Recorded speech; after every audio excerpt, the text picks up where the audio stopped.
Hi, friends, and welcome to Taking a Mary Break. Today, I'm inviting you to join me for a visit to one of Amarillo's most treasured restaurants, Ye Olde Pancake Station. Every town has those special places that become woven into the fabric of its story. The places where friends gather, families reconnect, and conversations seem to last just a little longer over one more cup of coffee. For Amarillo, the old pancake station is one of those places that feels like home. Today, I'll be sitting down with Mike Fogiel, the owner of the old pancake station, to hear the story behind this beloved local restaurant, the journey, the memories, the recipes, and the people who have helped make this place such a meaningful part of the community. Because while the food may be what brings people through the door, it's the heart behind it that keeps them coming back. It's the early mornings, the hard work, the familiar faces, and the relationships built one conversation at a time. It's the passion that turns a restaurant into more than just a place to eat. It becomes a place where people feel welcomed, valued, and cared for. So today, pull up a chair, grab a cup of coffee, and join me as we discover the story behind one of Amarillo's most beloved restaurants. This is Ye Olde Pancake Station, the heart behind the recipes. Hi, everybody. This is Mary, and I am on Taking a Mary Break. This is Mike Fogiel, and he is the owner of Ye Olde Pancake Station in Amarillo, Texas, one of the hot spots here, and really wanted to talk to him about it. Hey, Mike, how are you doing today? I'm great. How are you? I am good. So I guess my first question is, what started your love of wanting to own a restaurant and cooking and that whole aspect? I grew up with a mom and family who all cooked. Uh-huh. Back 45-ish years ago, I invested in one of the pop rails in Fort Worth. Oh, yeah. And then when I lived in Dallas, we did several stores there, off rails. Uh-huh. And I was instructor, that was nights and weekends Yes. after just to help out for the fun. And actually was not planning to be in full-time career. And moved here in 91 to pretty much shut down the, to take over the hawk route here and try to see if I could turn it around. Sure. Almost 12 years ago, well, 12 years ago in August, I frequent pancake station, came and talked to Darla. Yes. Her brother just passed, and we got talking about stuff about that. And she told me how she was selling some of the other entities they own, the scale, monument and stuff. And I was thinking, is she going to sell it? So called her back a few days later and we talked. Said, she's not living right now, but she may be. Yeah. Well, a few weeks later, she called me, or I was in. She said she wanted to talk, and we literally met 3 different times. Oh, gosh. Sitting at the hop round, meeting, talking about the deal, getting the P&Ls, finding out what the values and stuff are. What's a P&L? Profit and loss. Thank you. Oh, okay. Yeah. Thank you. That's not fun. And then, and then third time we got there and I shot her price, and then she shot me a price. We cut that in half, put it in the middle, and then now I own it. I like that. Yeah, it's kind of a pretty easy deal. Yeah. It goes. Yeah. Spent like 3 months here before I actually owned it. Every day, being the guest, being the employee, learning their systems. Yes. Basically how they prep and they cook and what they do and don't do. And then February of 15, it was, I actually officially took it over that day. Yeah. Wow, that's great. Right at 11 and a half years now. Yes, yes, I knew it had been some time. I think that's wonderful. So what do you think as far as with your restaurant when you walk in, what's something that gives you the satisfaction that you're doing this every day and that you love being able to serve the public and the community? It's, we have very loyal clientele. Uh-huh. Literally, there's several people that come in every day. We've had come in with one gentleman before he got sick. We come in for breakfast, 6:15, come back for lunch, 7:81. It. You know, Love that.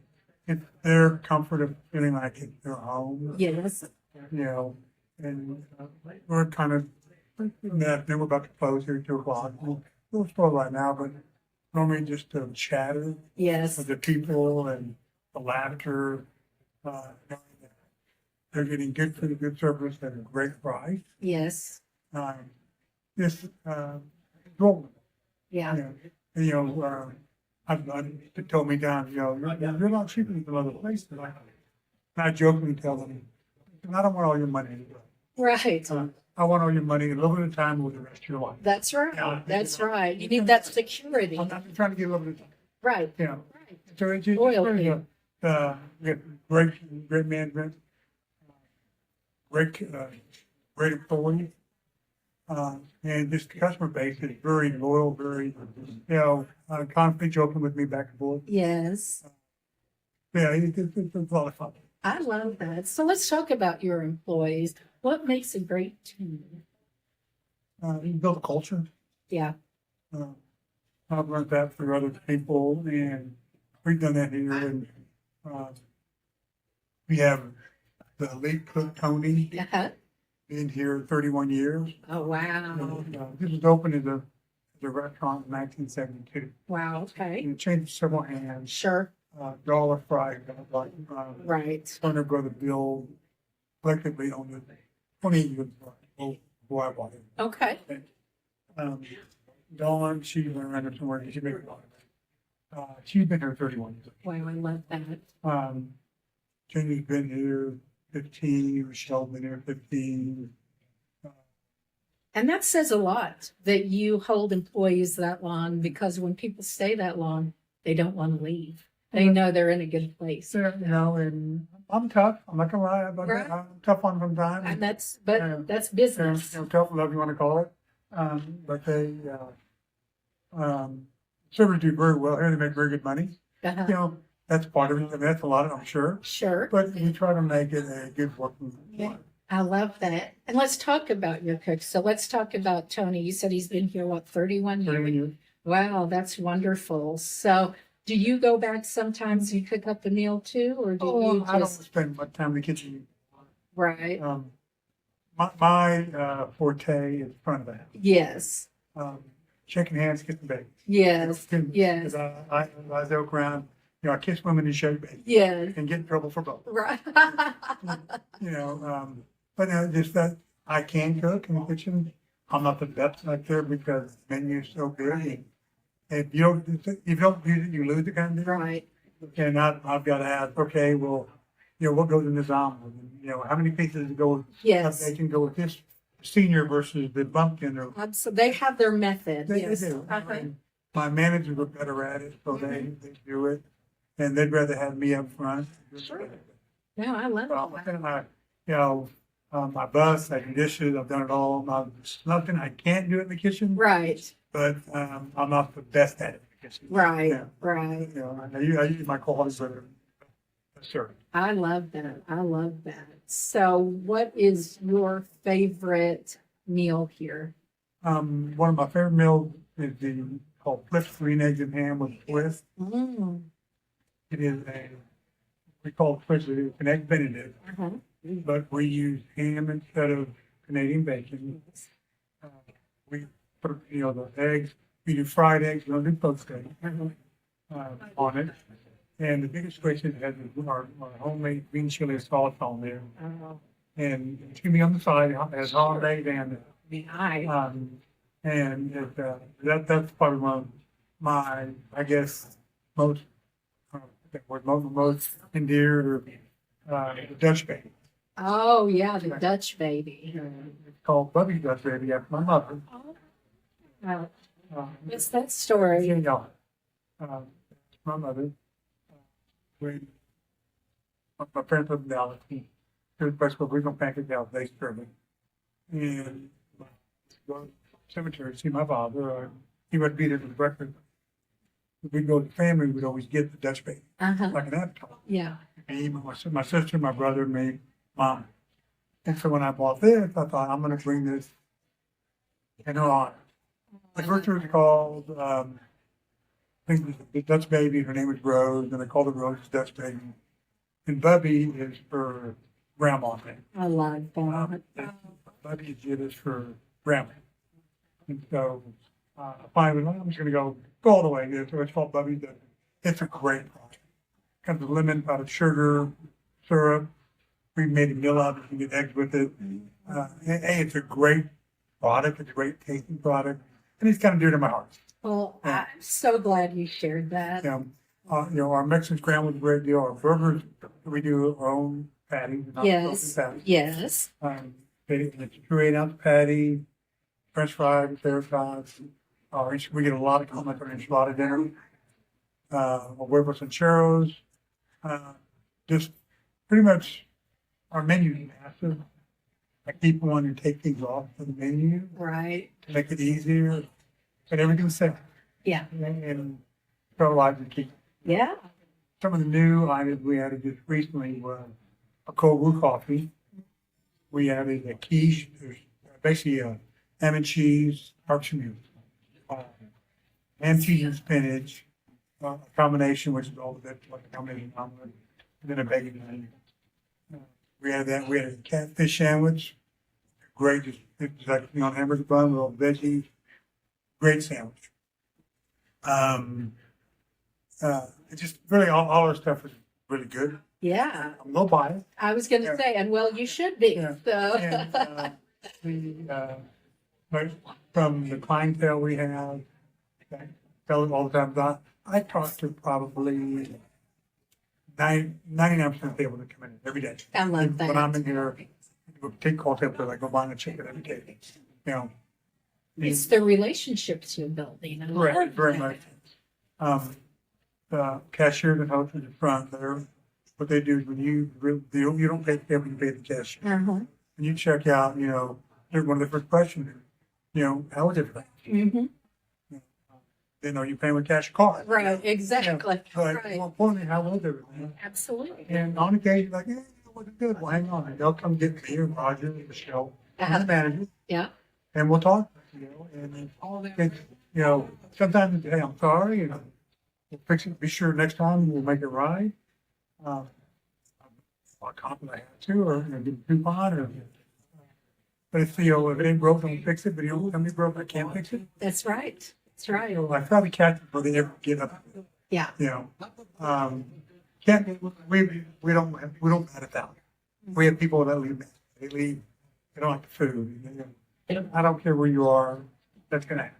It is. Yeah, because nobody's perfect, but you guys get awfully close. So I'm a little biased. So we give hell every day. that's good. We like a little hell. All right. That's amazing. Well, tell me something fun. Like, of all your years that you've worked here, has there been a really fun, customer experience that stands out in your mind? This one,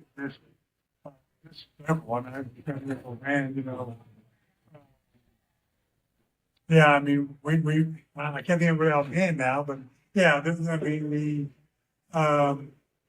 celebrate the birthday. Yes. I've become friends with them. Sure. I don't play golf that much, but don't invite me to go play golf or invite me to the house for a party. Love that. And we've had, like I said, great times here. Now, I know that business, obviously, no matter what business you're in, it's not always easy. Is there a struggle that you went through that you overcame that you'd be willing to share? COVID. Okay, COVID is huge. Yes. Okay. We were not to take out only for a fixed period. A lot of restaurants closed. I stayed open. Financially was not good. Right. It It was a hard time. I literally lost money for that next week. Came open. I felt it was the right thing to do for very low clientele. They would still come in and get their food to go. Yeah. And most some of the ones that 70 plus, but the ones but myself, 10% of what we normally did, maybe. Yeah. Yeah. Yeah. But I'll do it again. Just recently, the bird flu. Oh, yes. Yes. Direct pricing literally went up 10 times Yeah. for paying for eggs. for Yeah. that. Oh, gosh. I could not raise my prices that much, so we just, we kind of financially, we took it. Yeah. Possibility was down, but we got it really, now they're back down where they belong, and we're making up of it. I love that. I love that. But yeah, but COVID was not fun for anybody. No, it wasn't. Any industry, well, I'd say that. Medical industry is pretty well. Yeah. Well, you're probably right. So. But, from having to put up the barrier and removing tables and more space, but it actually taught us. I think it was taught some good stuff. And, we had a lot of people really asking their time. When we had to take them out, we realized it's easier to move around the building and serve people. Yeah. So we let some of those tables out. Yeah. But it really made the job easier. Yeah. Yeah. So, I mean, we did teach some good things. Not, Yeah. That's probably in my, that I moved here in 91. Yes. Down to take over Hog Brown. And in my, seeing that 35 years, Uh-huh.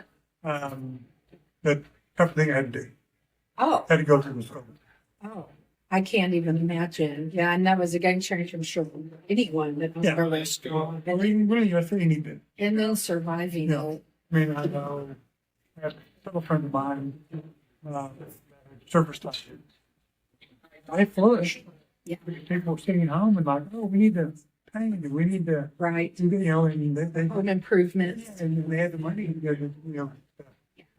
government passed, which is great for them. And like that, we did okay. Flourished by any means, but hey, we survived, and hopefully live another day.